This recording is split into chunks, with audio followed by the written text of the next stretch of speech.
Thanks for clicking. Here we have the Harry Potter new McFarlane line, Lord Voldemort. Now, this was the only figure that I was remotely interested in this line, because I was trying to look for different wizardy type characters for my kind of Dungeons and Dragon theme type toys, and Lord Voldemort fits the bill. And he's an evil wizard. So you can see here, this is the box he came in. And these are the different figures that are in the line. So you got Harry Pothead, Hermione, and Ron Weasley. They had their respective spirit animals, or magic, whatever. And then Buckbeak, that griffin. Lord Voldemort comes with a snake. In the packaging, so from behind there is a backdrop, and it's got looks like Hogwarts in the back, I guess, and some ominous lighting, and it comes with two plastic pieces to help you stand that little backdrop diorama. Also comes with this awesome snake here. It's got a few points of articulation, I think 3 in total. Well, you got the head here, you got this bendy piece here, that's 2, and then there's one other, so yeah, 3 pieces of articulation. But basically this is what it's supposed to look like. So it's, I don't really know how else you would put this. I don't know if it's just articulated so that it can fit in the box. But it's a nice sculpt, and you know, it's nice to have. You can add this to any of your toys or action figures. But let's look at the man himself, or the wizard who should not be named, or whatever that story is. So Lord Voldemort, he comes with this wand that you see here, and this figure stand that says Harry Potter, and this robe. He is a over 7-inch figure, about 18.5 centimeters tall. So I guess this is a 7-inch line. Doesn't quite fit in well with Marvel Legends figures, but he will fit in fine for what I would like him to do. So we will take a closer look. So first of all, here's his figure stand. Again, it says Harry Potter. Just nice black hollow piece of plastic. It's got one peg hole, and he only has one hole in his right foot, no other holes. So his right foot's got to go in there. He also comes with his wand here. I guess it's the same wand that Harry and he share. He comes wearing this robe.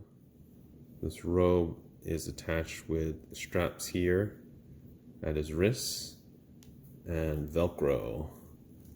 And underneath, we'll take a look. So this guy reminds me a little bit like Caliban from the Morlocks. You know, I never knew why Lord Voldemort never had a nose, but I guess we'll learn that in the prequels to Harry Potter. When you look at his face, speaking of the noseless, so no nose there. The eyes look pretty nice. The sculpt is pretty nice. Reminds me of exactly of the movie character. Um, and he's got basic paints on here other than his face, so all black with pale skin. As I mentioned before, there's one hole in his right foot to go for the figure stand. Really, that's all there is to talk about. When we go over articulation, I don't know what type of joint his head is on, because I haven't tried to pop it off, because it doesn't feel altogether super strong in terms of durability. But as his head can turn left and right, it can move down this much, it can move up that much, and it's got a little bit of attitude. And it looks like there's, I guess, I can't tell if there's a minimal movement at the base of his neck, but really not much. So his shoulders, looks like there's a butterfly joint in there. Yeah, so it's got a butterfly with a ball and socket. He's got bicep swivel. It's kind of ugly, but he's wearing a robe, so you wouldn't even be able to tell. He's got double socket elbow joints there, and he can go up all the way, so really good. And his wrist joint looks like it is a ball and socket, so you can go up and down this way and twist, so you can get all sorts of movement with that. Again, you're not going to really see this joint, maybe a little bit, but it's for the most part covered by the robe. Same joints on the opposite side, on the left side there. He's got a diaphragm joint which twists a little bit. He can go forward that much, he can go back a little bit. He's got a waist joint there. Again, doesn't, oh no, he does turn. It's a little difficult, but he'll turn left and right. Doesn't really bend. Most of the bending is from the upper diaphragm joint. Doesn't really bend forward or back. His hips, he can do the splits. I forgot to show you how high his shoulders can go. They can go up extremely high. He can almost do full splits. For all intents and purposes, he is doing the splits. He can go forward, kick forward this much, so a little less than 90. Can't really kick back at all. His knees are double jointed, and he can kick his butt. And he's got